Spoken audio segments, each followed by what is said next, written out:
నగరం నీట మునిగి జనం రోడ్లపై బిక్కుబిక్కుమంటున్నప్పుడు ఒక నాయకుడు ఏం చేయాలి? ఏసీ గదిలో కూర్చుని ఆదేశాలు ఇవ్వాలా?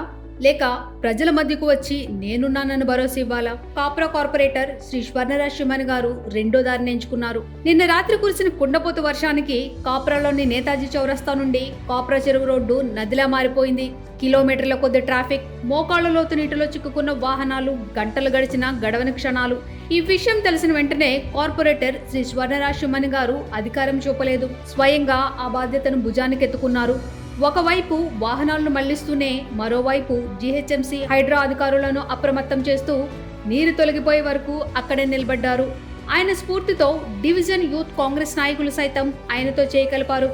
గంటల తరబడి నరకం చూసిన ప్రజలు తమ కళ్ళెదుటే తమ నాయకుడు వర్షంలో తడుస్తూ పనిచేయడం చూసి చలించిపోయారు. వారందరి నోట ఒకటే మాట, ఆపదలో ఆదుకున్నవాడే అసలైన నాయకుడు.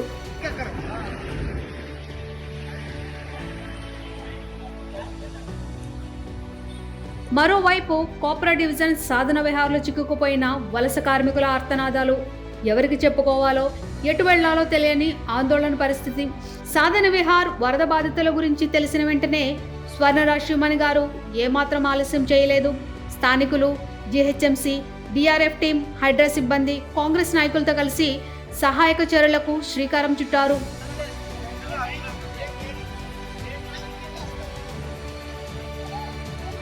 కేవలం వారి ప్రాణాలు కాపాడడమే కాదు, వారి ఆకలిని కూడా చూశారు.